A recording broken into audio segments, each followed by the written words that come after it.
माननीय गृह मंत्री जी बोले। सभापति महोदय, सिर्फ माननीय गृह मंत्री जी की बात हो जाएगी। आपका आचरण असंसदीय पहलगाम में पाकिस्तानी आतंकवादियों द्वारा जो नृशंस हमला हुआ और उसके जवाब में भारत सरकार ने और भारत की सेनाओं ने जो मजबूत जवाब पाकिस्तान के आतंकवादी ग्रुप्स को और पाकिस्तान को स्वयं को दिया, ऑपरेशन सिंदूर के माध्यम से उसका पर सदन में चर्चा पर मैं हिस्सा लेने के लिए खड़ा हूं।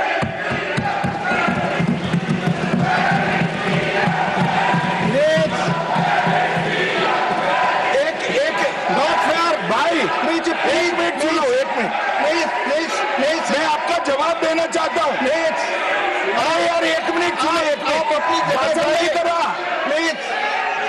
दिस इज माननीय अध्यक्ष से पूछ रहे पीएम कहा है, इसका जवाब दे रहा हूँ। एक मिनट सुनो भाई, आपकी जो डिमांड है उसी का जवाब दे रहा हूँ। माननीय अध्यक्ष जी, पीएम साहब इनकी ऑफिस में ही है, उनको ज्यादा सुनने का शौक है क्या? भाई मेरे से निपट रहा है, काहे को प्रधानमंत्री जी को बुला रहे हो? और तकलीफ होगी, ये समझते नहीं है साहब।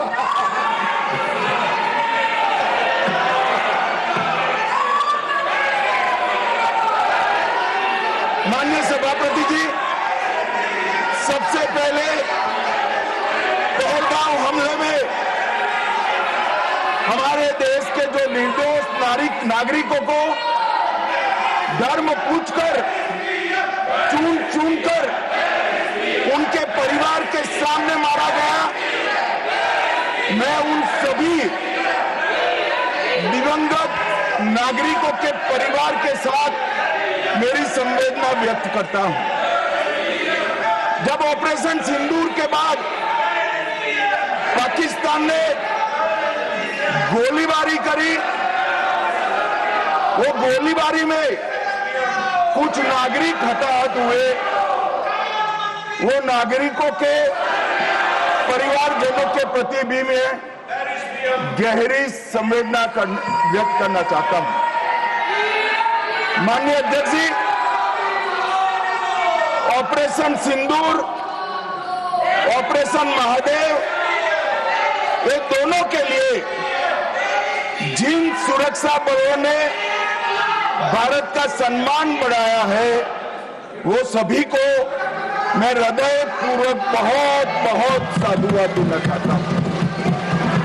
मैं सम्माननीय प्रधानमंत्री जी को भी बहुत बहुत अभिनंदन करना चाहता हूं कि इन्होंने देश की 140 करोड़ की जनता की जो इच्छा थी, उसका प्रतिघोष करते हुए सटीक जवाब देने की दृढ़ राजनीतिक इच्छा शक्ति बताई।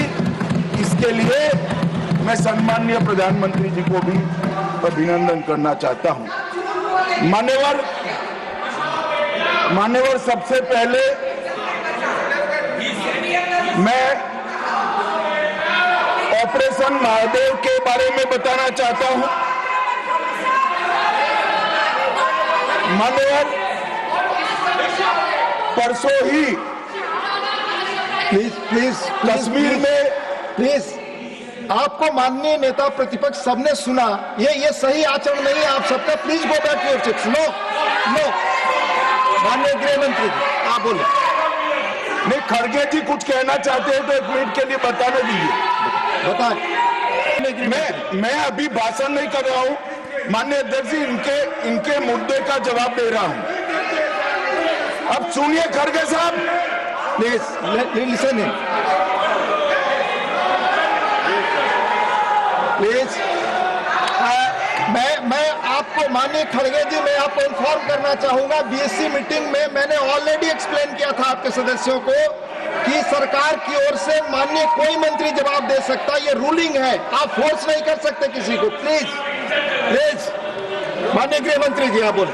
और मान्यवर खड़गे साहब उठा रहे हैं, ज्यादातर महत्वपूर्ण मुद्दों पर कांग्रेस पार्टी खड़गे साहब को बोलने नहीं देती है, पीछे से सारे को खड़े करती है और वो ये मुद्दा उठा रहे हैं। आपको ये इतना भी है नहीं, हमारा जो हक है उनको बुलाने के आपने बोल दिया। प्लीज अगर आप इस ढंग से please please please let him speak. आपको मौका मिला, आपने बोला। we think that you are impartial. Sir आए आप जज का काम कर, लेकिन आप हर बात को टोकते रहते हो। नहीं, आपको मौका दिया, बोला अगर ये प्लीज हम क्या यहाँ को खेलने आए क्या? आपने को मौका दिया, आपने बोला हमारे पास मैंने भी है। बताया कि मैंने और हर मीटिंग में क्या स्पष्ट किया जो था। आपने बात की, प्रधानमंत्री की बात की, इधर आपका स्टेटमेंट इसका काउंटर में लाया हूं मैं। लेकिन I read the ruling, you have not listened, Mr. प्रधानमंत्री को यहाँ माने प्लीज मान्यवर इसीलिए ये विपक्ष की मांग और स्टैंड दोनों उचित नहीं है, क्योंकि बिजनेस एडवाइजरी कमेटी में ये निर्णय लिया गया था, चर्चा आप जितनी चाहोगी करेंगे, जवाब कौन देगा वो सरकार तय करेगी माननीय प्रधानमंत्री की तरफ। मुझे मालूम है मान्यवर ये क्यों जा रहे हैं, मुझे मालूम है मान्यवर मुझे क्यों जा रहे हैं। वो इसलिए जा रहे हैं कि इतने सालों तक वोट बैंक प्रोटेक्ट करने के लिए, आतंकवाद को रोकने के लिए इन्होंने कुछ नहीं किया। ये डिबेट सुनी ही नहीं सकते, ये जवाब है सुनने।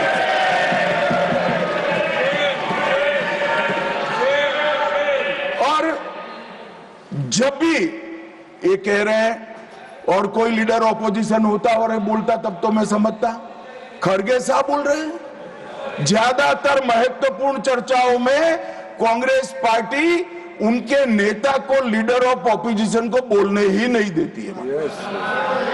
और वो मुद्दा उठा रहे हैं कि माननीय प्रधानमंत्री जी जवाब। मान्यवर मैं सबसे पहले ऑपरेशन महादेव के लिए बताना चाहूंगा। परसों ही बहुत लंबे समय से चल रहे हुए एक ऑपरेशन का अंत आया और वो ऑपरेशन के तहत 3 आतंकवादी सुलेमान उर्फे फैजल जट, अफगान और जिब्रान, वो तीनों हमारी सुरक्षा बलों ने इनको मौत के घाट उतारा।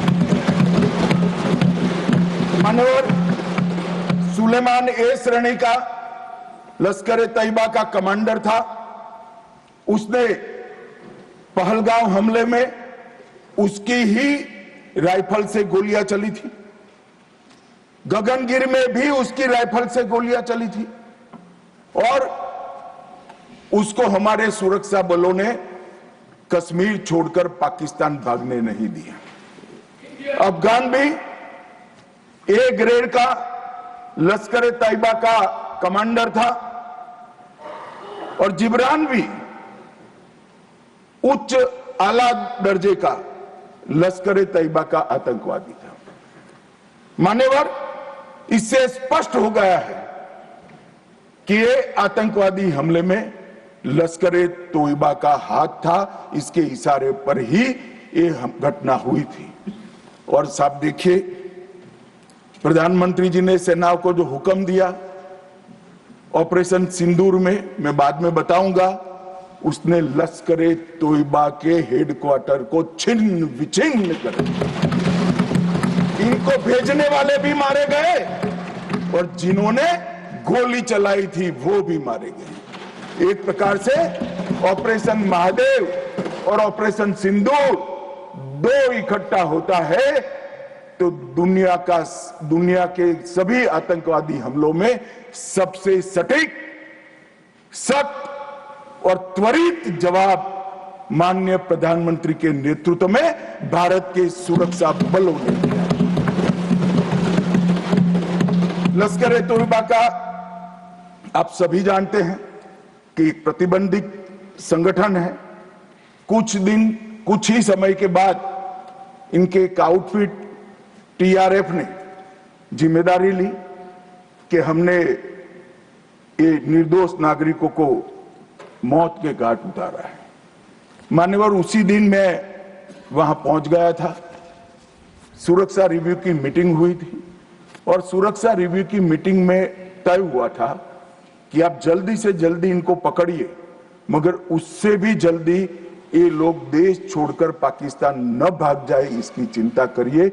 इसलिए 100 दिन के बाद भी वो उपलब्ध मिले और मारे गए। मान्यवर, उनके पास से 3 राइफलें बरामद हुई। एक 19M4 कार्बाइन अमेरिकन राइफल है और 2 AK-47 राइफल। जिस दिन पहलगांव में घटना हुई, हमारे निर्दोष नागरिकों को मारा गया, उस दिन वहां से एनआईए ने खाली कारतूसों को कब्जे लिया था।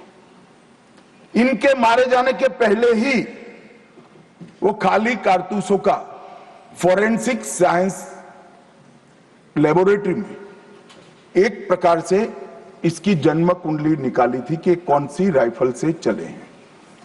और जब ये मारे गए, इनके पास से भी जो राइफलें मिली, फोरेंसिक साइंस लेबोरेटरी में चंडीगढ़ में रात को फोरेंसिक टेस्टिंग कर 100% मिलान हुआ है कि इन्हीं 3 राइफलों का उपयोग किया गया था, जिसमें से 44 कारतूस AK-19M4 के थे और 25 कारतूस AK-47 राइफल के थे।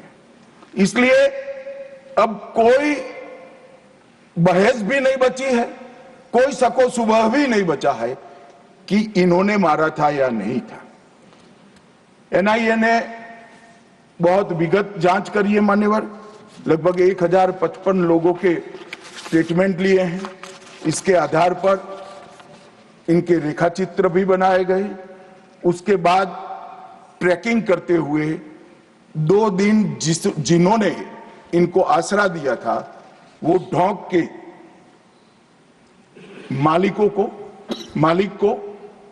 मालिकों को और उनकी वृद्ध माता को भी पूछताछ करी थी। ये जो मृतदेह मिले आतंकवादियों के, उसका परिचय, उसकी शिनाख्त ये तीनों लोगों ने कर ली है। ये तीनों लोगों ने कहा है कि यही आतंकवादी है जो 21 तारीख को हमारे ढोंक में रुके थे और हमसे खाना लेकर गए थे। तो एक और सबूत हमारे पास आ चुका है।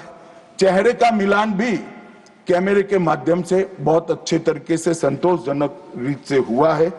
और ये जो असफल ऑपरेशन हुआ मान्यवर, इसलिए मैं सेना, CRPF, Jammu Kashmir police, NIA के अधिकारी और एफएसएल के विद्वान अधिकारियों को बहुत बहुत साधुवाद देना चाहता हूं।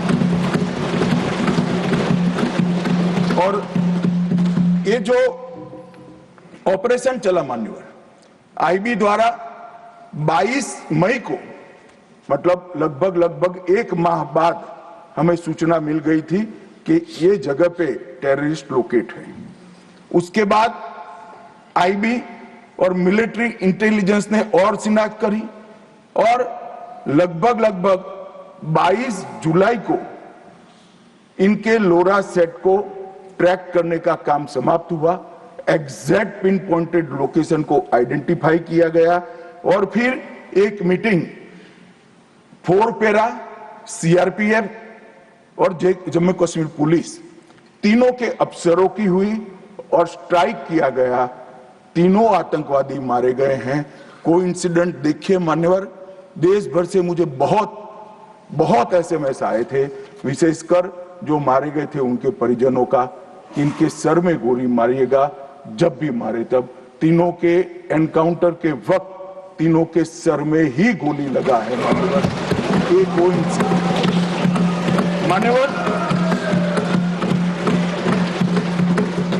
आज ये मारे गए 2 दिन पहले, अब बैठे नहीं हैं। चिदंबरम साहब को बैठना चाहिए था। उन्होंने सवेरे मेरे इस्तीफे की मांग के साथ एक प्रश्न उठाया कि भारत सरकार ने ऑपरेशन सिंदूर करा। ऑपरेशन सिंदूर इसलिए कहा कि ये पाकिस्तानी आतंकवादी थे, और पाकिस्तानी आतंकवादी थे इसका आपके पास सबूत क्या है? वो पूरी दुनिया में ऑपरेशन सिंदूर के जस्टिफिकेशन को चैलेंज कर रहे थे। मैं आज इस सदन के माध्यम से श्री चिदंबरम को पूछना चाहता हूं, आप किसको बचाना चाहते थे? पाकिस्तान को, लश्कर ए तैयबा को, ये आतंकवादियों को? अरे शर्म नहीं आती मान्यवर? और देखिए महादेव करता है तो क्या करता है। जिस दिन सवाल पूछा उसी दिन ये तीनों आतंकवादी ढेर हो गए, और जवाब तो घटनाक्रम ने दिया। मगर ये कांग्रेस पार्टी की मानसिकता पूरी दुनिया के सामने चिदंबरम साहब ने उजागर कर दी। हमारी वोट बैंक के लिए हम पाकिस्तान का समर्थन करते हुए भी नहीं डरेंगे। हमारी वोट बैंक के लिए लश्कर ए तोयबा को बचाने से भी हम नहीं डरेंगे, और हमारी वोट बैंक के लिए आतंकवादियों को शेल्टर देते हुए, शाब्दिक शेल्टर देते हुए भी हम नहीं डरेंगे। मान्यवर, ये कांग्रेस की मानसिकता है।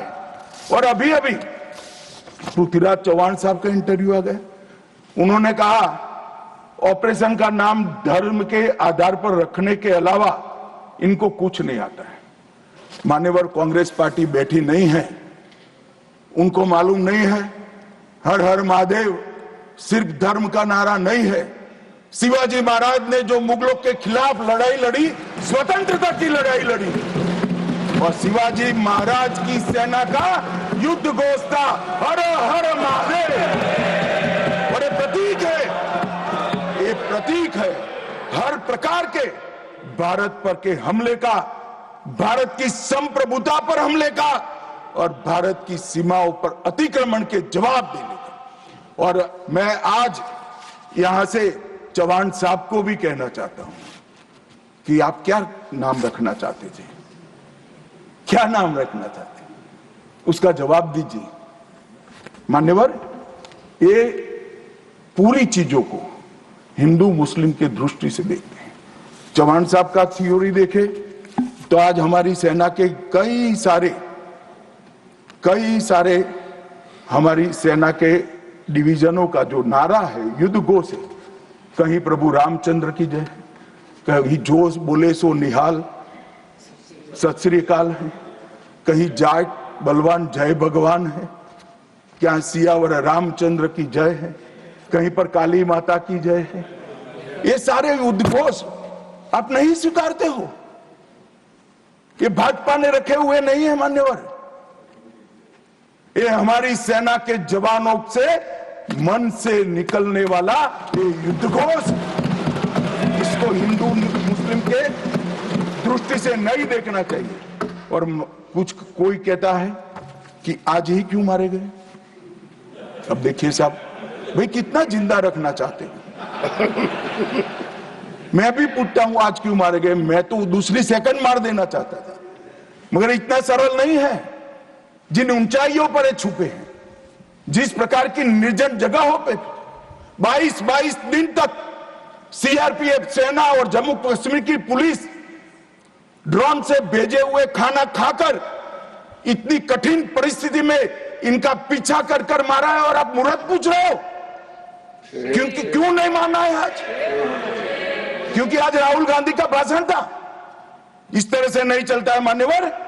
पूरे देश की जनता कांग्रेस पार्टी को देख रही है। इनकी प्रायोरिटी देश की सुरक्षा नहीं है, राजनीति है। उनकी प्रायोरिटी आतंकवाद को समाप्त करना नहीं है, अपनी वोट बैंक है। उनकी प्रायोरिटी हमारी सीमा की सुरक्षा नहीं है, उनका सेक्युलर और अपीसमेंट का पॉलिटिक्स है मान्यवर। मगर हम इससे इत्तेफाक नहीं रखते मान्यवर। आज मैं ऑपरेशन सिंदूर के बारे में भी बताना चाहता हूं। 22 अप्रैल को हमला हुआ। 22 अप्रैल को ही मेरी प्रधानमंत्री जी से बात हुई, वो विदेश थे। लगभग 2-2:30 बजे के सुमार पे बात हुई। मैं शाम होने से पहले ही श्रीनगर पहुंच गया था। दूसरे दिन सुबह सुरक्षा बैठक उसी रात को कर दूसरे दिन सुबह जहां मृतदेह थे वहां जाकर उनको श्रद्धांजलि देने के लिए गया। मान्यवरों, मेरे जीवन का ऐसा दिन है जो मैं कभी नहीं भूल सकता। एक 6 दिन की शादी, एक बच्ची ने जिसकी शादी को 6 दिन हुए हैं, वो विधवा होकर हमें पूछती थी कब इसका बदला लिया जाएगा। मान्यवर, सब लोग शुद्ध थे, ना पानी पिया था, ना चाय पी थी, ना पीने की स्थिति थी। मैं मेरे जीवन में वो दृश्य नहीं भूलता। आज भी वो दृश्य आ जाता है तो नींद से खड़ा हो जाए, इस प्रकार की वेदना होती है। मान्यवर, ऐसा जघन्य अपराध कभी नहीं हुआ। धर्म के नाम पर पूछकर चुन चुन कर इनके परिजनों के सामने मरे छोटी बच्चियां, छोटे बच्चे, वृद्ध मां, उनकी पत्नियां, उनकी बहनें, इस सब के सामने मारा गया। और क्यों मारा गया? क्योंकि वो संदेश देना चाहते थे कि टेररिज्म से मुक्त हम कश्मीर को नहीं होने। मैं आज इस सदन से उनको संदेश देना चाहता हूं, जितना हो सके उतना प्रयास करना। कश्मीर आतंकवाद से मुक्त होकर रहेगा और होकर रहेगा। ये नरेंद्र मोदी का संकल्प। मान्यवर, 23 अप्रैल को, इसके पहले कल भाषण में कहा, वहां पर आज भी बोले, मैं बैठा था कि 24 अप्रैल को मोदी जी चुनावी सभा करने गए थे। हमारे साथी ने जवाब दिया इनका। परंतु मान्यवर, मैं सदन का रिकॉर्ड क्लियर हो इसलिए मोदी जी वो सभा में क्या बोले थे वो कहना चाहता हूं। मोदी जी ने 24 अप्रैल को बिहार की जनसभा में जो कहा था वो चुनावी सभा नहीं थी। वो 140 करोड़ भारतीयों के गुस्से का प्रतिघोष था, जो इस देश के प्रधानमंत्री की जिम्मेदारी है कि देश की जनता की भावनाओं को दुनिया के सामने ढंग से रखे। मैं कोट अनकोट उनके भाषण को पढ़ता हूं। मैंने 22 अप्रैल को पहलगांव का यह हमला केवल निहत्थे पर्यटकों पर नहीं बल्कि पूरे भारत की आत्मा पर हुआ एक दुस्साहसपूर्ण प्रहार है। आतंकवाद के प्रति दृढ़ और कड़ा रुख, आतंकवादियों और इस हमले की साजिश रचने वालों की कल्पना से भी बढ़कर उनको बड़ी सजा दी जाएगी। आतंकियों के बीच बची खुची जितनी भी भूमि है उसको मिट्टी में मिलाने का समय आ गया। 140 करोड़ भारतीय इस बात के लिए एकजुट है कि आतंक के आकाओं की कमर तोड़ दी जाएगी। भारत हर एक आतंकवादी और उनकी समर्थकों की पहचान करेगा, उनका पता लगाएगा, उनको दंडित करेगा। आतंकवाद कभी भी भारत की आत्मा को तोड़ नहीं पाएगा।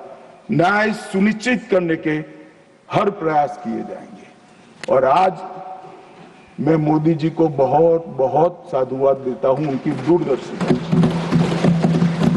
उनका बोला हुआ एक एक शब्द आज सच हुआ है। उन्होंने कहा था आतंकवादियों की बची खुची जमीन मिला देंगे, मिट्टी में मिला देंगे। साहब, उनके ट्रेनिंग के बाद मिट्टी में मिले हैं, इनके हेडक्वार्टर मिले हैं, उनके लॉन्च पैड भी मिट्टी में मिलकर जमीन दोस्त। उन्होंने कहा कि इनके आकाओं को नहीं छोड़ेंगे। मैं बाद में लिस्ट पढ़ता हूं। इनको भेजने वालों को भी हमारी सेनाओं ने मिट्टी में मिला दिया।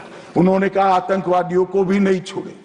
ऑपरेशन महादेव ने वो तीनों आतंकवादियों को समाप्त कर दिया। मान्यवर, ढेर कर दिया। एक प्रकार से मोदी जी ने कहा हुआ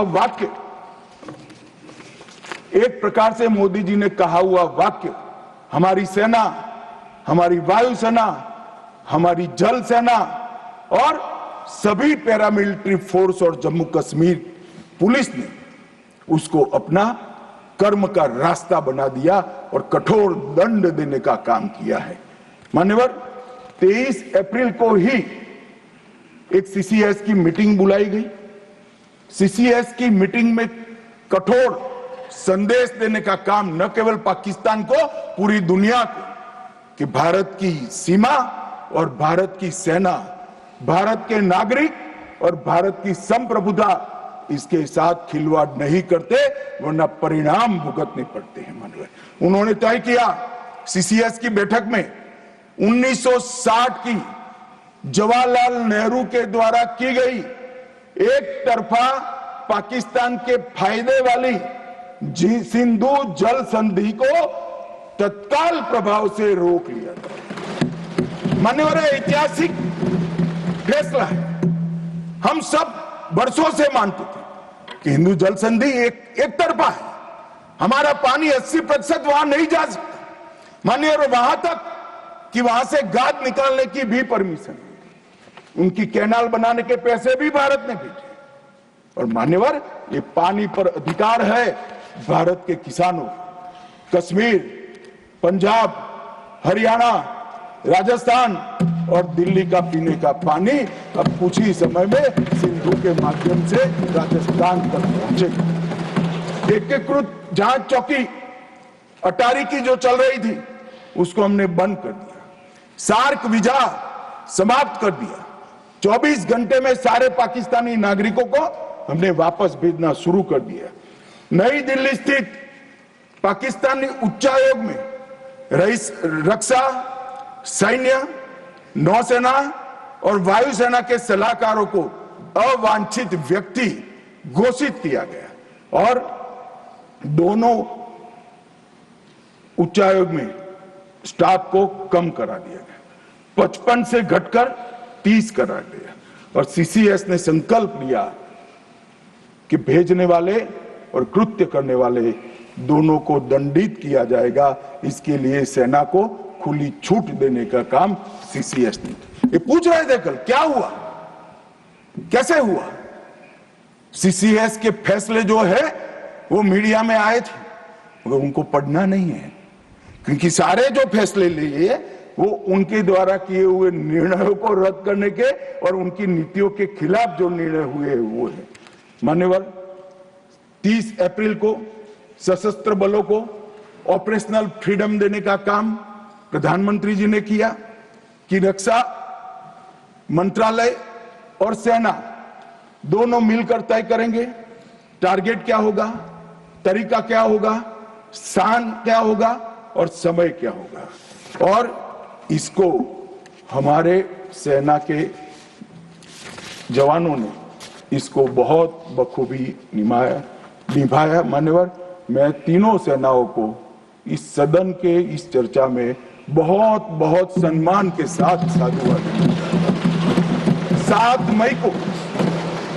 7 मई को रात को 1:04 पर पाकिस्तान के 9 आतंकी अड्डों को ध्वस्त कर दिया।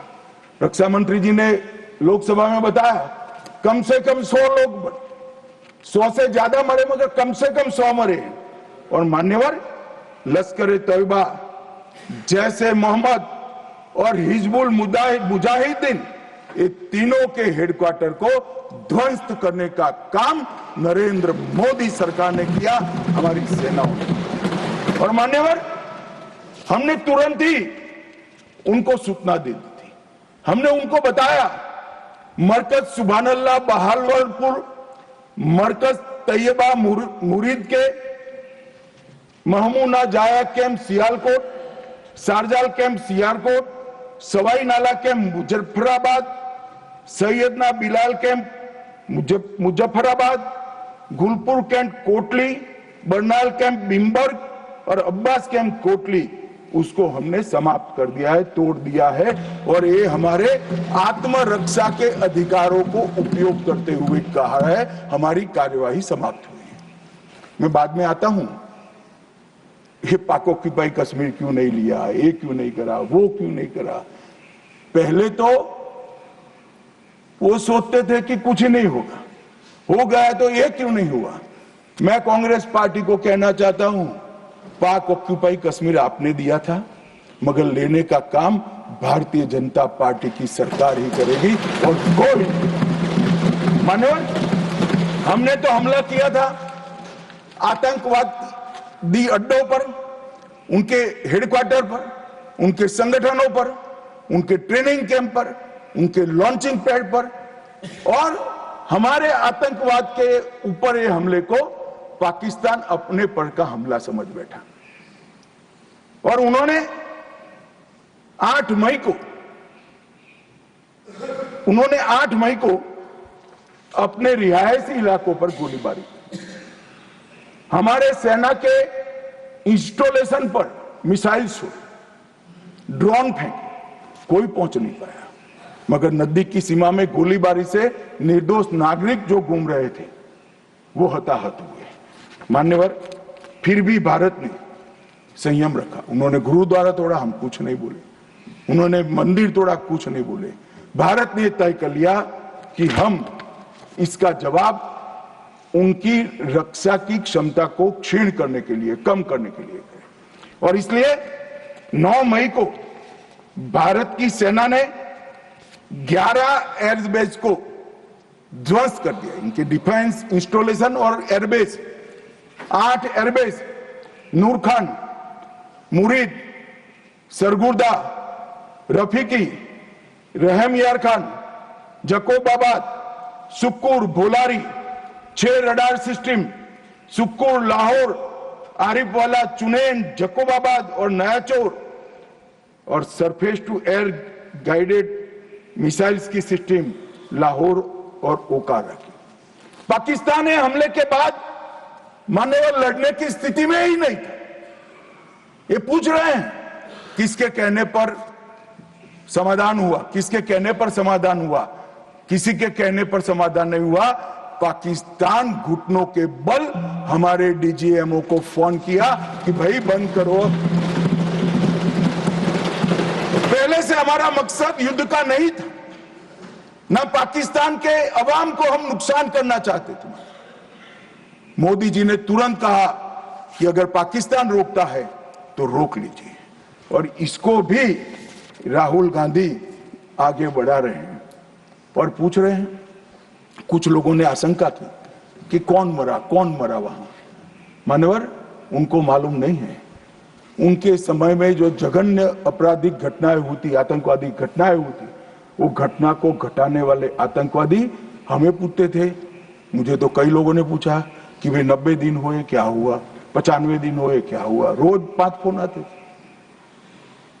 मगर उनके समय में जो बड़ी बड़ी आतंकवादी वारदातें हुई थी, मुंबई ट्रेन ब्लास्ट से लेकर मुंबई पर हमले की, उसके आरोपी आतंकवादी हमारे ऑपरेशन सिंदूर में मारे गए। मान्यवर, ऑपरेशन हाफिज मोहम्मद जमील जैसे मोहम्मद का प्रमुख, मौलाना मसूद का बड़ा बहनोई, मुदस्सर खादियान मरकज तैयबा का प्रभारी, मोहम्मद हमजा जमील जैम और ऑपरेटिव मसूद अजहर का भतीजा, मोहम्मद यूनुस अजहर जैसे मोहम्मद का अमीर, मोहम्मद हसन खान जैम ऑपरेटिव, मोहम्मद हसन वो गंभीर रूप से घायल हुए हैं, जैम का वास्तविक प्रमुख अब्दुल मलिक, खालिद अबू अक्स और नोमान मलिक, ये सारे इतने घायल हुए हैं कि अब कुछ कर नहीं सकते।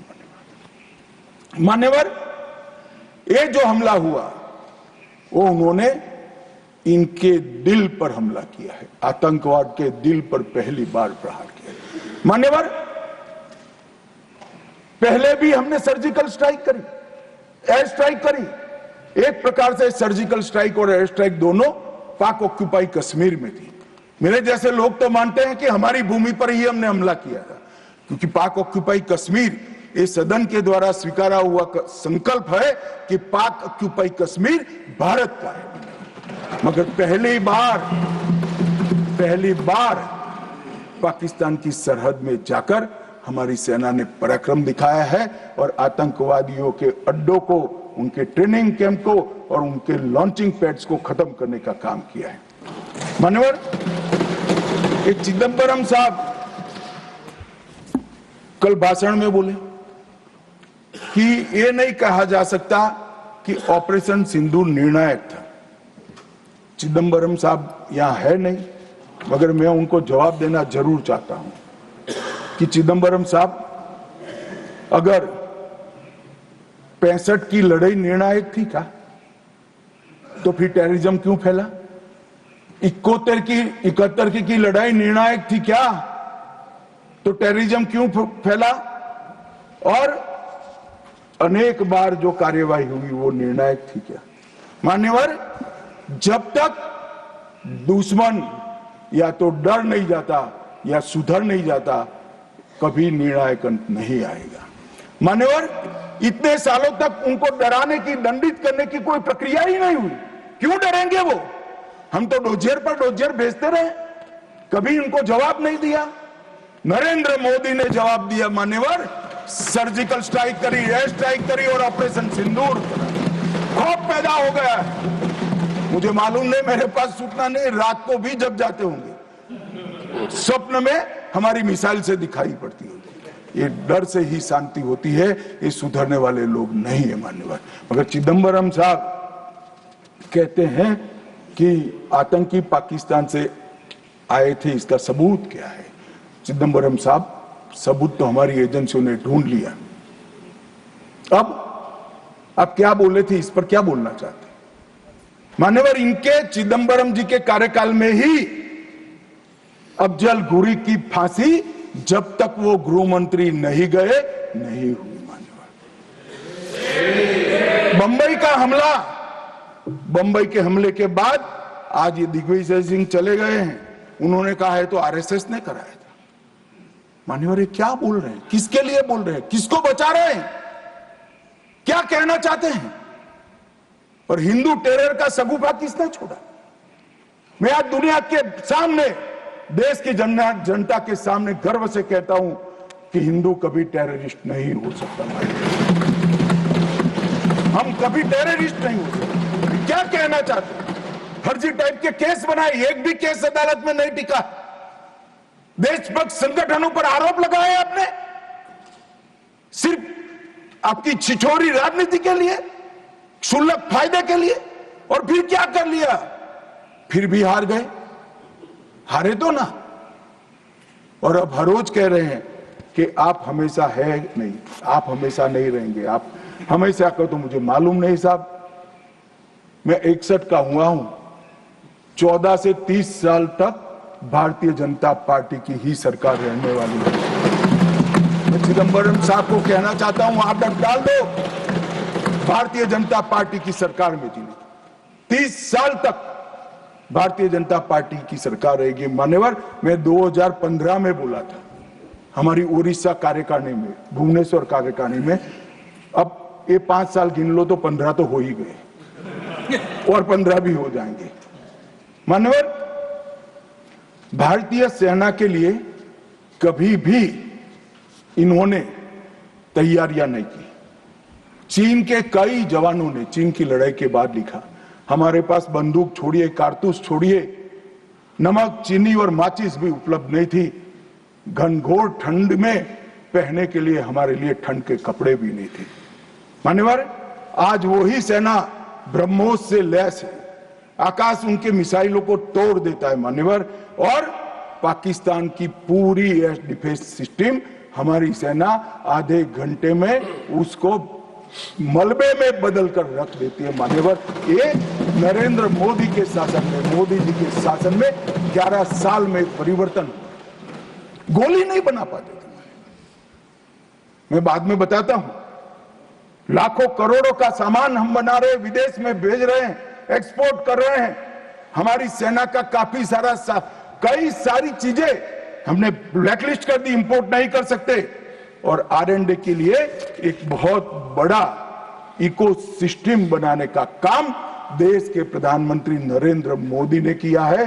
सेना और पूरे देश को मोदी जी की ये पहल पर, आत्मनिर्भर भारत के गर्व पर और हमारे सेना के जवानों का हथियार उनको ऐसा देना चाहिए, इस बात की चिंता पर देश और सेना मोदी जी पर गर्व कर सकती है। मान्यवर, हमने जो नमक, चीनी और माचिस नहीं थी, ऐसी सेना से 11 साल में 22 मिनट में ही आतंकवादियों का काम तमाम कर देने वाली, तकनीक से सज्ज, वीर, सटीक इंफॉर्मेशन वाली और बताए हुए लक्ष्यों को पूरा करने वाली सेना का मान्यवर निर्माण किया है। मान्यवर, ये हमला कल्पना कर लीजिए कांग्रेस के राज में हुआ होता तो क्या होता। अभी तो भाजपा सरकार है, एनडीए सरकार है, मोदी जी प्रधानमंत्री हैं, तीनों ने क्लीन चिट देने में 100 दिन लगा दिए। अगर कांग्रेस की सरकार होती तो पाकिस्तान को तुरंत क्लीन चिट मिल जाएगा। रक्षा मंत्रालय की जगह विदेश मंत्रालय काम करता।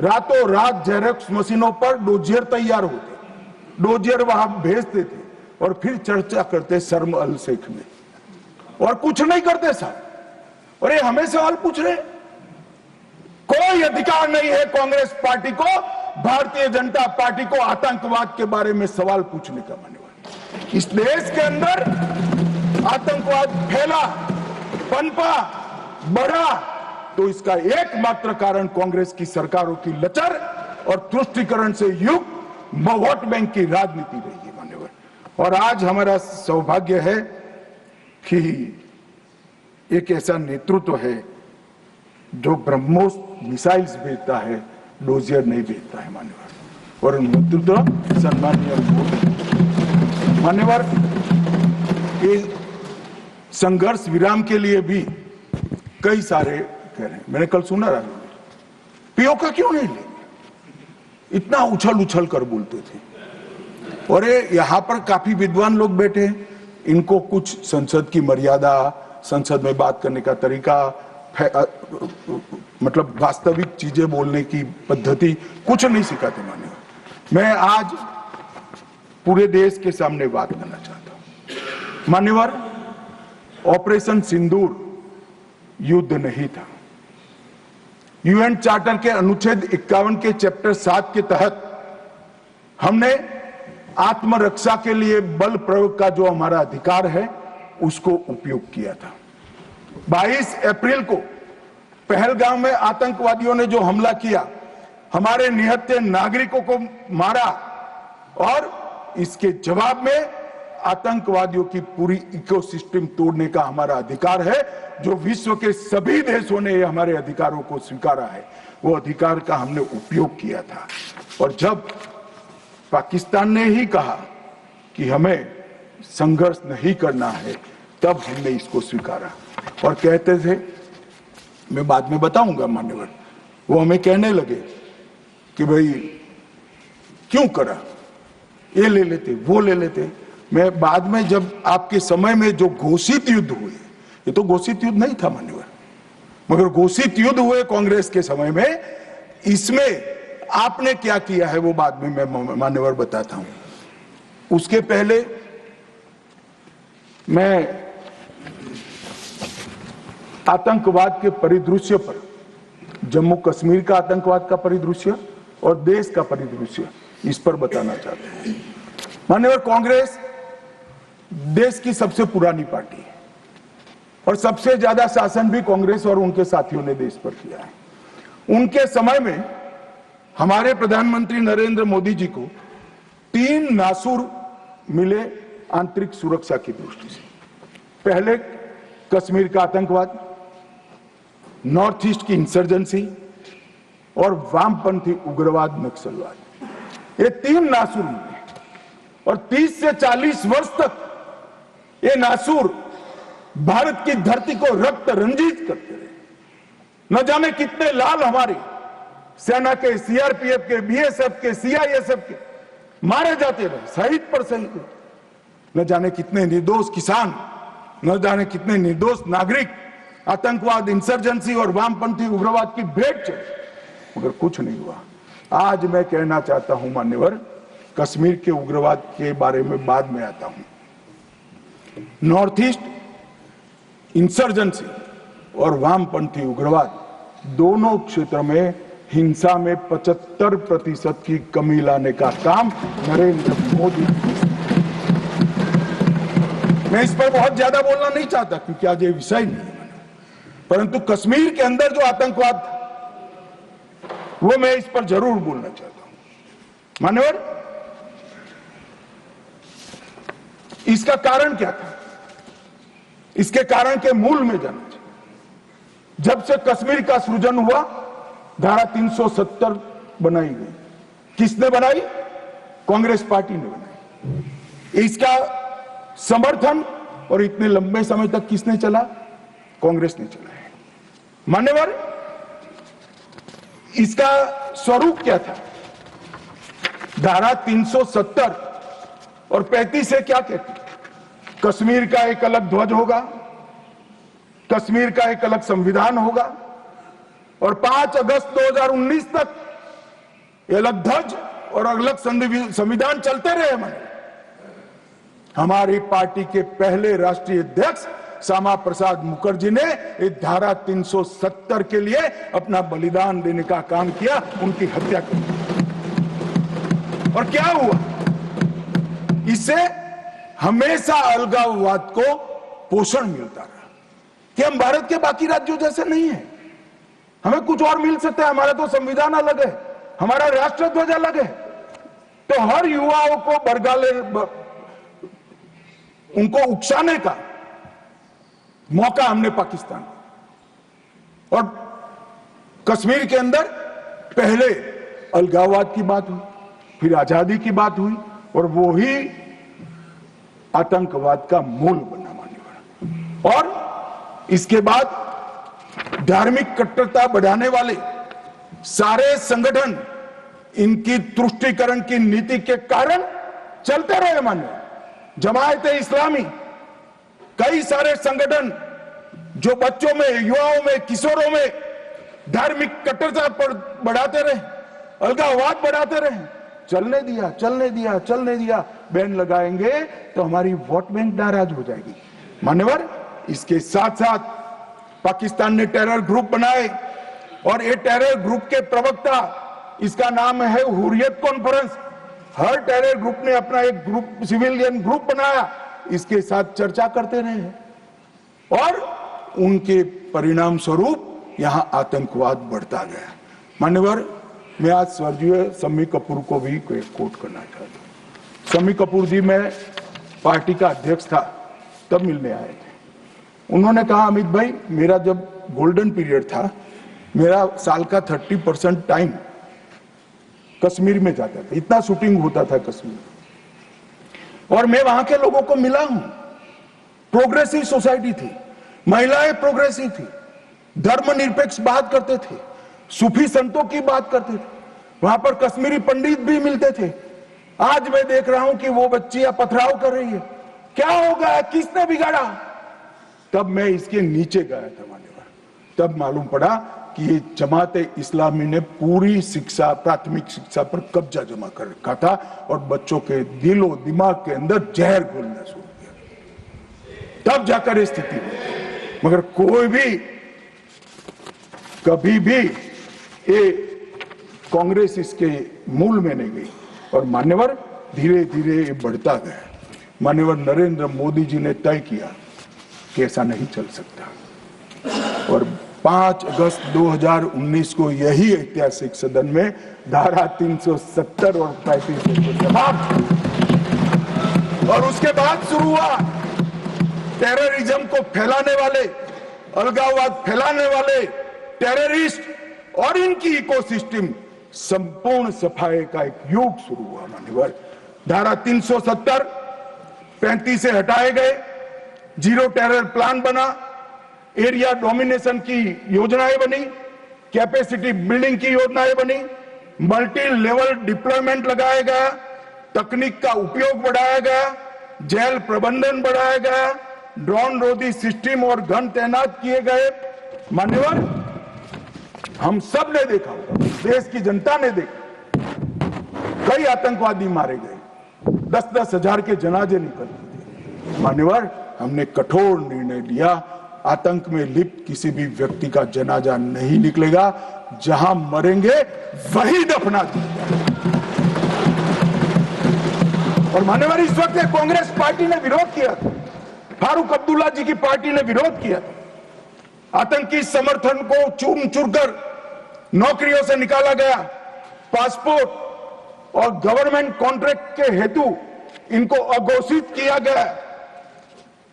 75 पाकिस्तानी समर्थक सरकारी कर्मचारियों को ड्यू लीगल प्रोसेस से बर्खास्त करा दिया गया। बार काउंसिल सस्पेंड कर भारत के संविधान को मानने वाली बार काउंसिल प्रस्तावित की गई। यूएपीए अदालतों की स्थापना हुई और लगभग मई 22 से लेकर मई 25 तक 2267 प्रकरण यूएपीए के दर्ज हुए। इनकी पूरी टेरर फाइनेंस की इकोसिस्टम को ध्वंस किया। एनआईए और ईडी ने बहुत अच्छी कार्रवाई की, कई एसओपी बनाई गई और 347 संपत्तियों को जब्त कर दिया गया। एक और जमात इस्लामी और ऐसे संगठनों को हमने बंद करने का काम किया और दूसरी ओर मान्यवर इनकी इकोसिस्टम को भी हमने समाप्त कर दिया। मैं आज इस सदन के रिकॉर्ड के लिए बैन किए हुए संगठनों का लिस्ट पढ़ना चाहता हूं।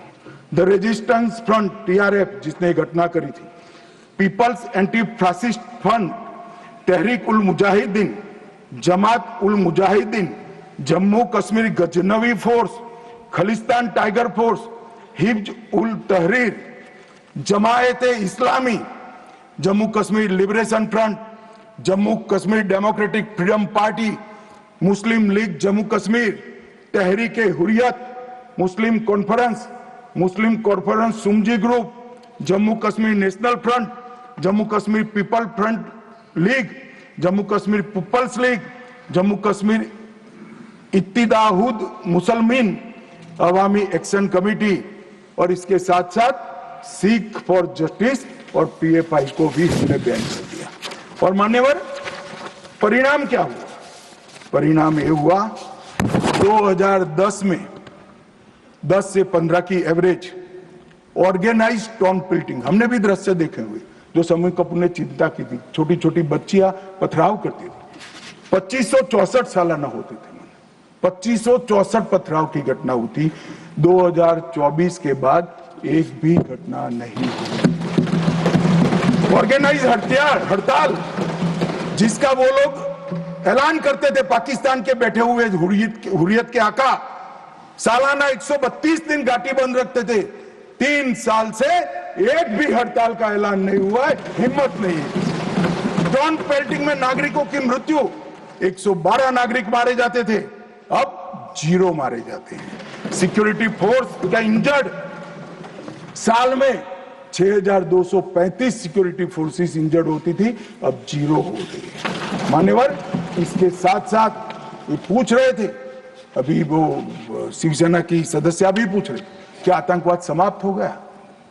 इतनी गहरी जड़ें कांग्रेस ने डाली है, समाप्त होने में बहुत देर लगेगी। हमारा प्रयास है जल्द से जल्द, परंतु मान्यवर आंकड़े में कहना चाहता हूं समाप्ति के कगार पर है। आपको पसंद नहीं आएगा मगर समाप्ति के कगार पर है। पहले 2004 से 14 तक कुल घटनाएं 7217 हुई। 7217, 7217 और जून 15 से मई 25 तक 2150, 70% की कमी हो गई। मानव आतंकवादी घटनाओं में 70% कमी। नागरिकों की मृत्यु 1770 हुई थी, अब नागरिकों की मृत्यु 357 हुई है। मान्यवर 80% की कमी। और सिक्योरिटी फोर्सेस 1060 मारे गए थे, अब 542 मारे गए हैं। मान्यवर 49% की कमी। मान्यवर इसके साथ साथ हमने कश्मीर के अंदर ढेर सारा काम किया है।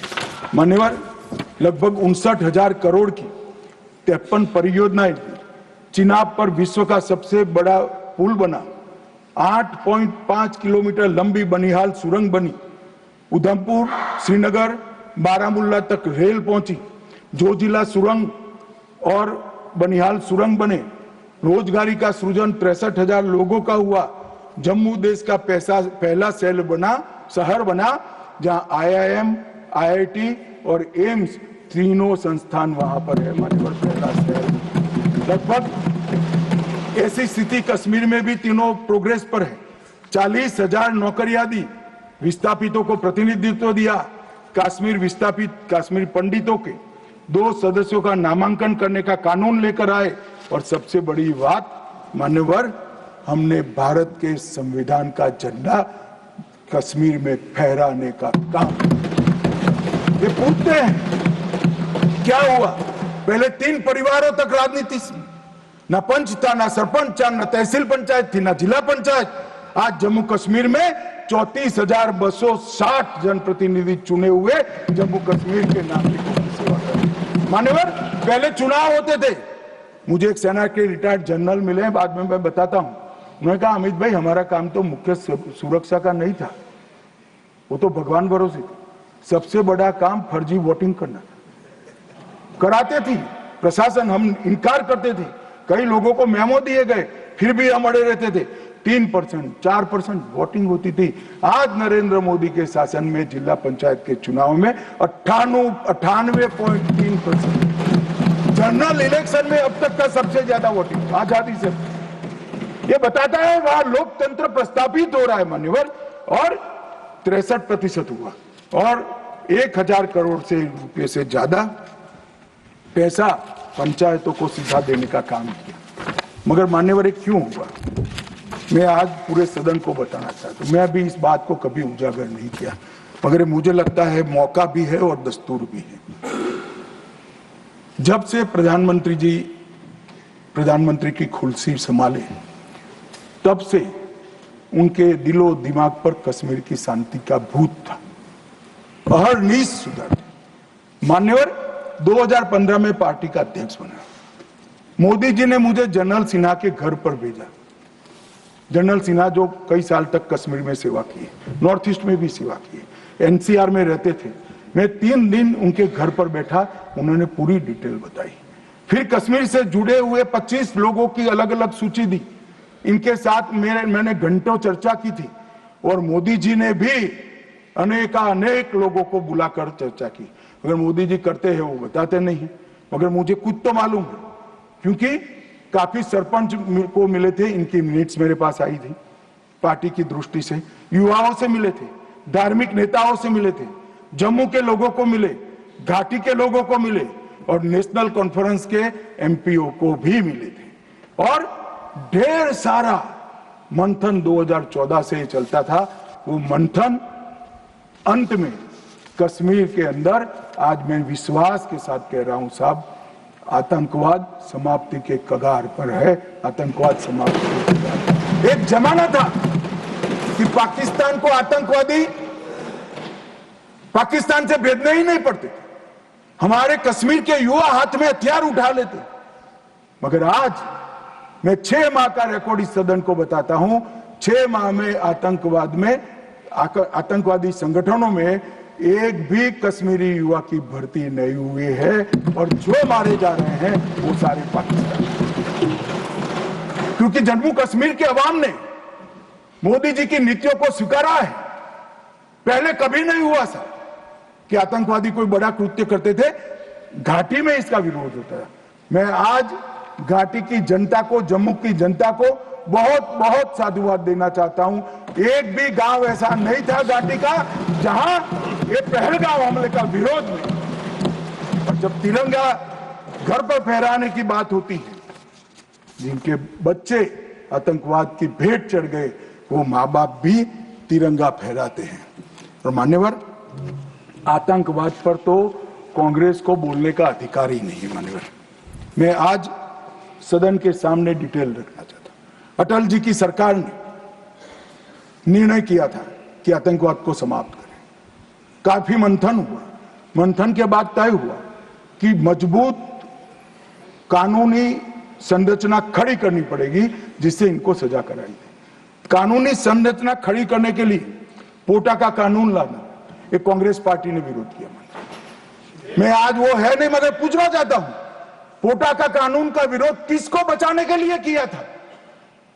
खैर, उन्होंने तो विरोध किया, राज्यसभा में गिर गया अटल जी का संकल्प मजबूत था, भाजपा का संकल्प मजबूत था। पोटा कानून संयुक्त सेशन में पारित कर दिया गया और पोटा का कानून आया, इसका अमल शुरू हुआ। मान्यवर, ये कांग्रेस पार्टी ने इसके एक घोषणा पत्र में लिखा कि हम पहली कैबिनेट में पोटा का कानून रद्द कर देंगे। अब मैं तो कई बार ऐसा सोच ही नहीं सकता, तो मुझे लगा ये झूठ मूठ का वादा कर रहे। और मान्यवर देखिए, पहली कैबिनेट में ही इन्होंने पोटा के कानून को रद्द कर दिया। और कांग्रेस टेररिस्ट की बात करी, टेररिज्म की बात करी, आप तो उसका पोषण करने वाली पार्टी हो। मान्यवर, इसके बाद क्या हुआ? 2005 में रामलल्ला के टेंट पर हमला हुआ। मंदिर उस वक्त नहीं बना था। मुंबई लोकल ट्रेन में 7 धमाके हुए, 187 लोग मारे गए। डोडा में हमले हुए, 34 हिंदू मारे गए। हैदराबाद में धमाके हुए, 44 लोग मारे गए। 2005 रामलल्ला का टेंट, 2006 मुंबई ट्रेन, डोडा 2006, 2007 2 बम धमाके हैदराबाद में, 44 लोग मारे गए। 7 यूपी में धमाके हुए, 13 लोग मारे गए। 8 रामपुर सीआरपीएफ कैंप पर हमला हुआ। 2008 आर्मी के काफिले पर हमला हुआ, 10 नागरिक मारे गए। 2008 आतंकी हमला हुआ, 246 लोग मारे गए। 2008 जयपुर में 8 बम धमाके। 2008 अहमदाबाद में 21 बम धमाके। 2008 दिल्ली में 5 बम धमाके। 2010 जर्मन बेकरी बम धमाका। 2010 वाराणसी में बम धमाका। 2011 मुंबई में बम धमाका, 3 लोग मारे गए। एक भी वर्ष खाली नहीं गए मन में।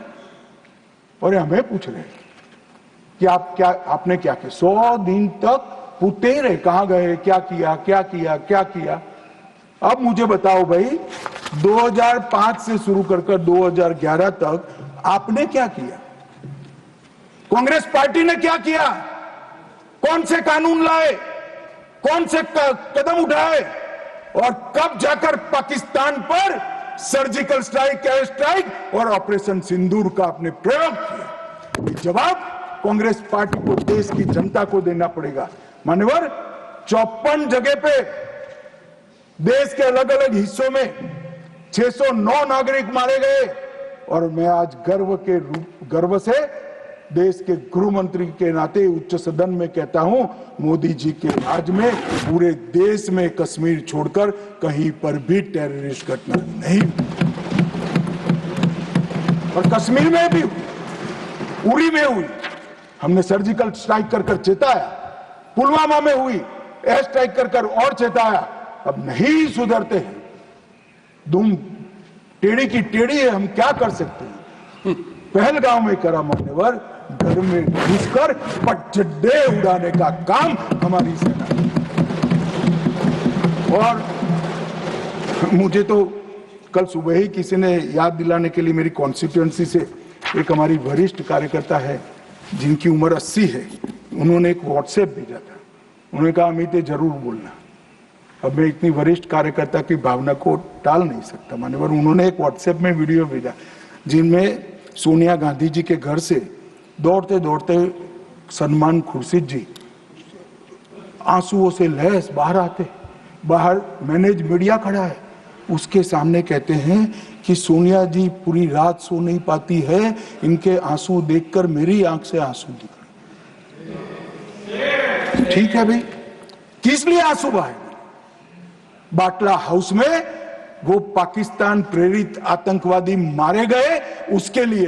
अरे सोनिया जी, आंसू बहाना था तो बाटला हाउस एनकाउंटर में जो मोहन शर्मा शहीद हुआ, इसके लिए बहाते।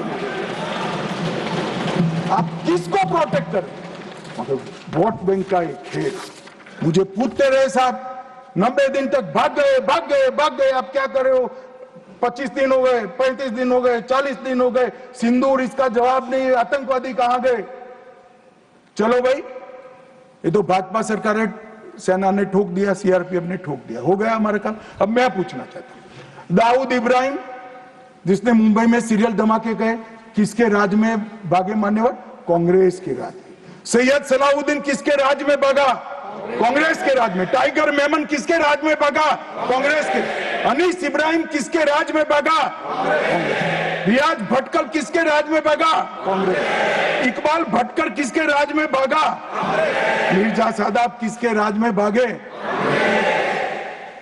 और इसका हिसाब कौन देगा? उनको मालूम था देना पड़ेगा साहब, इसलिए बहिष्कार करते।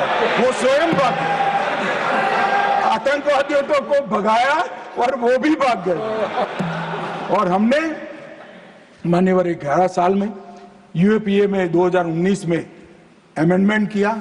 इसके तहत अमेंडमेंट के तहत 57 लोगों को आतंकवादी घोषित किया है।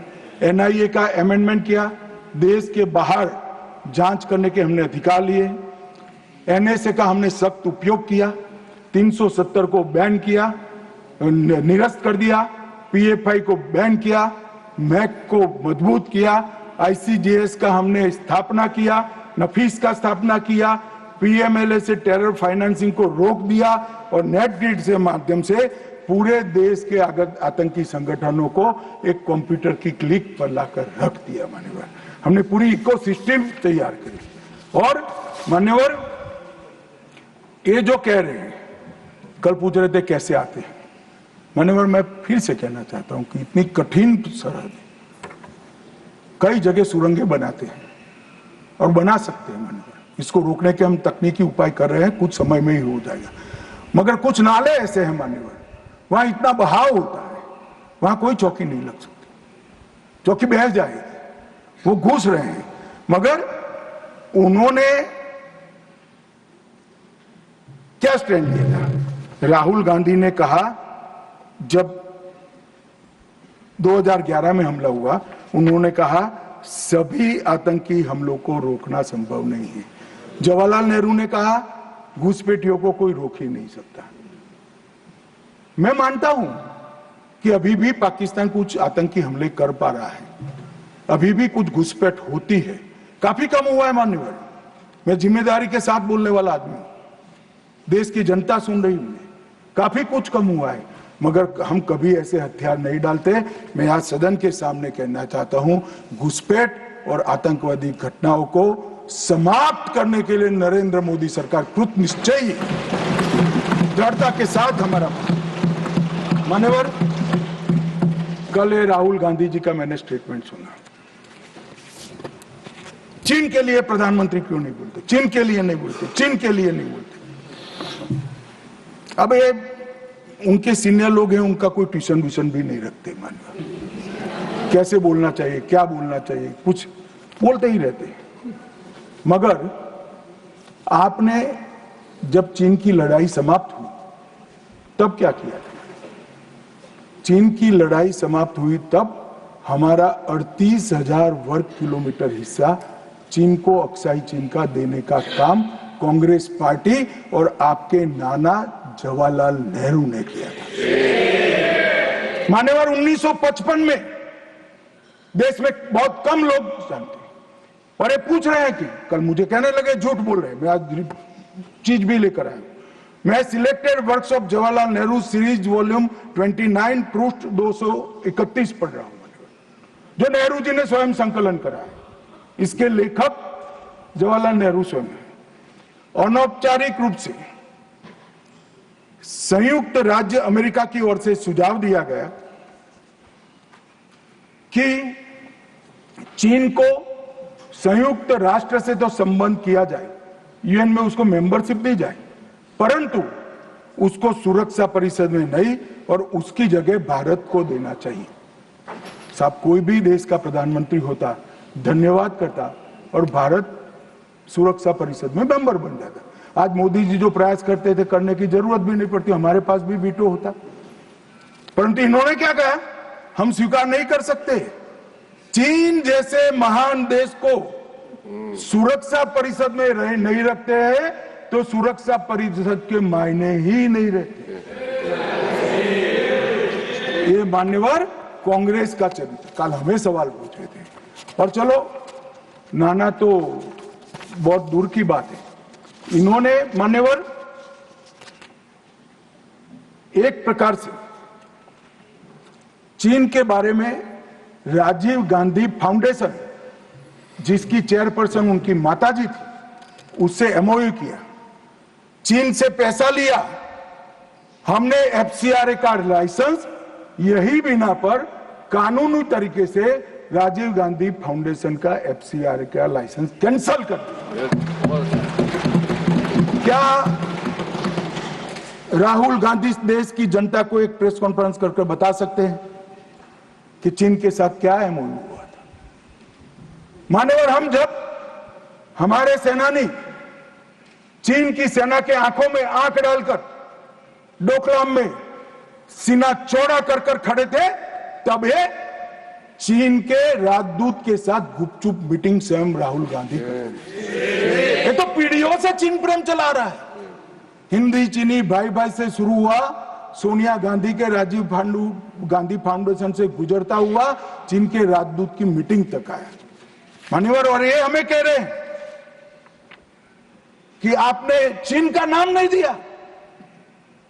अरे भाई, जब देना है तब देंगे। और हमारे विदेश मंत्री ने बहुत मजबूती के साथ इसका जवाब दिया।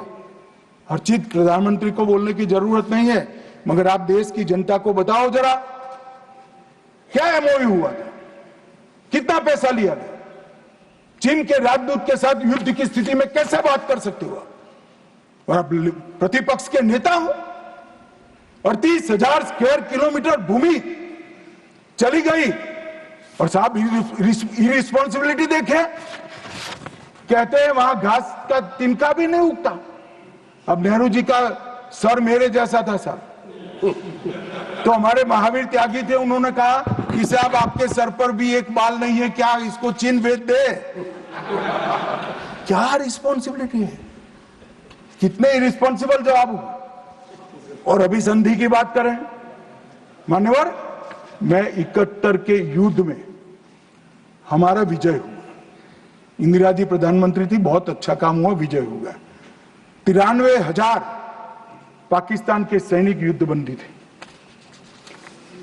93,000 पाकिस्तानी सैनिकों को शिमला समझौते में लौटा दिया। पाक ऑक्यूपाई कश्मीर नहीं मांगा। अगर उस वक्त इंदिरा गांधी, इस देश की दिवंगत प्रधानमंत्री जी, पाक ऑक्यूपाई कश्मीर लिखवा लेती, तो आज आतंकवाद देश में आ ही नहीं सकता था। मान्यवर, पाक ऑक्यूपाई कश्मीर भी आ जाता। मान्यवर, इसके साथ साथ हमारा 15,000 वर्ग किलोमीटर क्षेत्र हमारे कब्जे में था पाकिस्तान, वो भी दे दिया। पाकिस्तान के 93,000 युद्धबंदियों को दे दिया। हमारे सिर्फ 54 पकड़े गए थे, वो वापिस नहीं आए। आज भी इनके परिवारजन उनकी राह देख रहे हैं।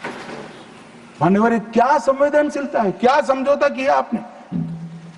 और साहब, जनरल मानेकशॉ, जिनको 71 युद्ध का आर्किटेक्ट कहा जाता है, उन्होंने एक इंटरव्यू में कहा था, जनरल मानेकशॉ के इंटरव्यू में कहते हैं, शिमला में भुट्टो ने भारत के नेतृत्व को मूर्ख बनाया। वो इंटरव्यू अंग्रेजी में, इसलिए मैं कोट अनकोट पढ़ा था। I told her, into bracket उन्होंने छापा है Indira Gandhi, that I told her that he, into bracket Bhutto, I told her that he has made monkey out of you. और ये हमें पूछ रहे संधि क्या? हमने तो युद्ध ही घोषित नहीं करा था, संधि किस चीज की भी? हमारा एक लिमिटेड एग्रेशन था, टेररिज्म पर हमारा हमला था, और हमारे आत्मरक्षा के अधिकार का उपयोग करते हुए, और हमें पूछ रहे हैं। चिंता मत करो राहुल गांधी, पाक ऑक्यूपाई कश्मीर की चिंता है ना, भारतीय जनता पार्टी ही ला देगी पाक ऑक्यूपाई। आप नहीं ला पाए, कांग्रेस पार्टी नहीं ला पाई, हमें लाए। और मान्यवर, पाक ऑक्यूपाई कश्मीर छोड़िए, पाकिस्तान की रचना ही कांग्रेस पार्टी ने की थी। मैं कम से कम इतना तो जिम्मेदारी के साथ कह सकता, मैं उस वक्त निर्णायक स्थिति में होता तो भारत माता के टुकड़े कभी सिग्नेचर नहीं करता। उम्र हो गई थी, जल्दी थी, प्रधानमंत्री बनना था, देश के टुकड़े टुकड़े करते, आज तक देश पछता है। मान्यवर, आतंकवाद के मुद्दों पर अंतर्राष्ट्रीय मंचों में हमारी देश की फजीहत करते, मुंबई अटैक के बाद शर्म अल शेख सम्मेलन हुआ, जिसको पूरी दुनिया की डिप्लोमेसी में बलूचिस्तान ब्लंडर के नाम से जानते हैं। उसमें प्रस्ताव किया कि दोनों देश आतंकवाद के शिकार हैं। अब भला दुनिया में कोई पाकिस्तान को आतंकवाद का शिकार कह सकता है क्या? लोग हमारे मरे हैं, जवान हमारे मरे हैं, और आपने उनको पाकिस्तान को सर्टिफिकेट दे दिया मान्यवर। और भारत पाकिस्तान के आधिकारिक बयान में भी बलूचिस्तान का जिक्र किया। इनका आंतरिक मामला था मान्यवर, हमारा कोई लेन देन नहीं। बलूचिस्तान में जो घटनाएं हो रही, मनमोहन सिंह स्वीकार कर आए, और उसके बाद में उन्होंने कहा कि टेरर की घटना और वार्ता, उसके बीच में कोई रिलेशनशिप नहीं। भगवान भला करे, देश की जनता का नरेंद्र मोदी को प्रधानमंत्री बनाया, वो चीज को नरेंद्र मोदी ने समाप्त कर दी। जब तक टेररिज्म नहीं रुकता है, वार्ता नहीं हो सकती। मान्यवर, आज ये लोग जो बोल रहे हैं, विदेश नीति पर सवाल उठा रहे हैं, मैं उनको कहना चाहता हूं कि मोदी जी को G20 कई सारे देशों को मिला है। राजीव गांधी फाउंडेशन में एक स्टडी करा दो, हर देश में हुआ G20 और भारत में हुआ G20। हर देश की राजधानी में जाता है। मोदी जी G20 को हर राज्य में ले गए। माननीय, हमारी संस्कृति, हमारी क्षमताएं, हमारा पावर, हमारा लोकतंत्र पूरी दुनिया के सामने रखने का काम नरेंद्र मोदी ने किया, और पूरी दुनिया स्वीकार कर रही है कि पूरे अब तक के G20 सम्मेलन में सबसे सफल G20 सम्मेलन है। और मान्यवर, इसीलिए पूरी दुनिया में कई सारे राष्ट्राध्यक्ष है। मान्यवर, किसी भी देश के राष्ट्राध्यक्ष को 27 देशों का सर्वोच्च नागरिक सम्मान, और ये विदेश नीति की बात है, 27 देश अपने सर्वोच्च नागरिक सम्मान से नरेंद्र मोदी को सम्मानित करते हैं। भाई साहब, ये सम्मान नरेंद्र मोदी जी का नहीं है, भारत के प्रधानमंत्री का है, भारत की 140 मोदी जी ने देश को सम्मान दिला है, देश की 140 करोड़ जनता को गौरवान्वित किया है। मोदी जी का नेतृत्व जो है, माननीय, भावुक नहीं है। भावुक नेतृत्व होता है, वो रोने भी लगता है, कई बार शकम भी हो जाता है। मोदी जी का नेतृत्व संवेदनशील भी है, निर्णायक भी है और दृढ़ भी है। मैंने देखा है कोरोना 370 ऑपरेशन सिंदूर, ये सारा छोड़ दो। कोरोना में मैंने देखा है, इससे बड़ी आफत इस सहस्त्राब्दी में भारत पर नहीं आई थी। अड़ीग होकर अपने रास्ते पर चलते रहे, और जब कोरोना समाप्त हुआ, पूरी दुनिया ने कहा सबसे अच्छा प्रबंधन भारत ने किया। और उसका कारण जब ढूंढा गया, मैं भी स्टडी करने वाले कुछ लोगों को मिला था मान्यवर, जब कारण पूछा गया, स्टडी किया गया, तो सबने कहा कि पूरे विश्व में कोरोना के सामने सरकारें लड़ती थी, हमारे यहाँ प्रधानमंत्री, भारत सरकार, राज्य सरकार और 140 करोड़ लोग एक साथ कोरोना के सामने लड़ते थे। मजाक उड़ाते, घंटी बजाने से कोरोना चला जाएगा, दिया जलाने से चला जाएगा, कर्फ्यू करने से अपने आप चला जाएगा। उनको मालूम नहीं था, जनता के मन में जागरूकता लाते थे। और जब, मुझे तो ठीक याद है, मोदी जी ने टीम गठित की टीका बनाने के लिए, तब जयराम रमेश जी, नाम मत लीजिए, रिकॉर्ड पर मत लीजिएगा, तब कांग्रेस वाले इनका मजाक करते थे कि भारत टीका बना लेगा। मान्यवर, सबसे पहले टीका बनाने वाले देशों में भारत है, और इसी के कारण हम बचे। मान्यवर, 11 साल में समग्र दुनिया ने भारत की क्षमता को स्वीकारा है। भारत 11वें नंबर से चौथी सबसे बड़ी अर्थव्यवस्था बना। जीडीपी हमारा 4.19 ट्रिलियन हो गया। $1 ट्रिलियन की डिजिटल अर्थव्यवस्था बनी। प्रति व्यक्ति आय, जयराम रमेश जी हमेशा पूछा करते हैं, निर्मला जी बताती भी नहीं है, 68,572 से बढ़कर 1,33,488। मान्यवर, राष्ट्रीय राजमार्ग का नेटवर्क 60% बढ़ा। 159 ऑपरेशनल एयरपोर्ट है। 31 लेकर मोदी जी ने इनिंग शुरू करा था, अभी समाप्त नहीं हुआ। 136 वंदे भारत ट्रेन है। 1500 ट्रेन अमृत स्टेशन योजना के तहत विकसित हो रहे हैं। 97% से अधिक भारतीय रेल का विद्युतीकरण हो चुका है। भारत दुनिया का सबसे बड़ा मोबाइल फोन उत्पादक देश बनने के कगार पर है। भारत तीसरा सबसे बड़ा स्टार्टअप इकोसिस्टम बन चुका है। मोदी सरकार में 118 यूनिकॉर्न बने। रक्षा क्षेत्र में हमारा उत्पादन 1.27 लाख करोड़ हुआ और निर्यात 21,000 करोड़ हुआ। विश्व का सबसे बड़ा पुल भारत में है। विश्व का सबसे लंबा पुल भारत में है। देश का सबसे लंबी अटल सेतु भारत में बनी।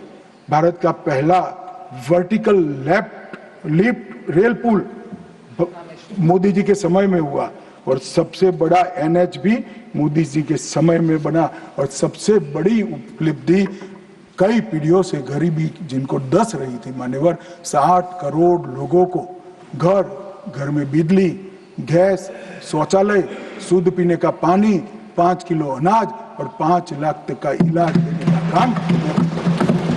ये नहीं समझ रहे। आपकी जो इच्छा हो, मैं मान्यवर एनालिसिस के साथ इस सदन में जिम्मेदारी के पूर्वक कहना चाहता हूं, जब भी भारत की आजादी का इतिहास 25 साल के बाद शताब्दी के वर्ष लिखा जाएगा, ये मोदी एरा स्वर्ण अक्षरों से लिखा जाएगा, किसी ने समझा। और मान्यवर, कई सारे चीजें जो भारत के स्वाभिमान से साथ जुड़ी थी, हमारे इतिहास के साथ, हमारी संस्कृति के सम्मान के साथ, वो सारी चीजों को इन्होंने 75 साल तक लटका कर रखा। मैं आज एक लिस्ट पढ़ना चाहता हूं। अचीवमेंट जो हुए, आर्थिक विकास हुआ है, प्रजा का आत्मगौरव उड़ा है। आर्टिकल 370 को हमने हटा दिया, 3 तलाक समाप्त कर दिया, यूसीसी शुरू हो चुका है, राम मंदिर का निर्माण अयोध्या में रंग चंग के साथ हो गया। न्यू एजुकेशन पॉलिसी में मातृभाषा में शिक्षा पर हमने बल दिया। काशी, उज्जैन, शारदा पीठ, करतारपुर कॉरिडोर बनाए, राजपथ का नाम बदलकर कर्तव्य पथ रख दिया, योग को वैश्विक पहचान दिलाई, नया सैनिक चिन्ह वीर छत्रपति शिवाजी महाराज के निशाने पर रखा, संसद के अंदर सेंगोल की स्थापना की, राष्ट्रीय युद्ध स्मारक का स्वदेशी निर्माण किया, अंडमान और निकोबार द्वीप समूह के नाम बदलकर सुभाष बाबू और परमवीर चक्र विजेता बने हुए हमारे सेनानियों पे एक साथ रखे। और इसके साथ साथ कई सारी उपलब्धियां ये एरा में हुई। मान्यवर, सबसे बड़ी उपलब्धि है 2047 में मुझे एक विदेशी पत्रकार ने कहा, मैं लंबा बैठा था, मैं उनकी थॉट प्रोसेस को जानना चाहता। अब मैं जो सुनना चाहता था तीसरे ही वाक्य में आ गया कि अब भारत को कोई रोक नहीं सकता। तो मैं उनको पूछा क्यों? उन्होंने कहा अब तक भारत ने अपना लक्ष्य ही तय नहीं किया था, कैसे अचीव करता। मैंने बोला अब क्या हुआ? कि अब मोदी जी ने तय कर दिया कि जब 100 साल का भारत होगा, आजादी के 100 साल होंगे, तब विश्व में हर एक क्षेत्र में हम नंबर 1 पर होंगे और महान भारत। और मान्यवर, मुझे मालूम है मोदी जी का भाषण, मोदी जी का संदेश आज 140 करोड़ भारतीयों का संकल्प बना हुआ है। और मुझे विश्वास है 140 करोड़ भारतीयों पर और हमारे युवाओं पर। शायद हम में से काफी लोग 2047 में नहीं होंगे, परंतु 2047 में जो भी भारतीय होंगे वो देखेंगे कि विश्व में भारत नंबर 1 बन चुका है। मान्यवर, भारत को नंबर 1 बनना है तो हमारी बाहरी सुरक्षा और आंतरिक सुरक्षा बहुत महत्वपूर्ण है। ऑपरेशन सिंदूर की चर्चा में मैं देश की जनता को कहना चाहता हूं, युद्ध होता है तो हमला वहां पर से भी होता है, यहां से पर से एक भी हमला ऐसा नहीं जाएगा जिसका जवाब दिया नहीं जाएगा और आतंकवाद को हम समाप्त कर रहेंगे। 31/3/26 को नक्सलवाद समाप्त हो जाएगा, इसमें किसी को शंका नहीं। और अंत में जिन जिन सदस्यों ने इसमें हिस्सा लिया है, बहुत सम्मान के साथ उनका धन्यवाद कर और फिर से एक बार ऑपरेशन महादेव में जिन्होंने हिस्सा लिया है वो सभी को पूरे सदन की ओर से और व्यक्तिगत मेरे रूप से बहुत बहुत साधुवाद देता हूं। एबीपी माझा, उघडा डोळे बघा नीट।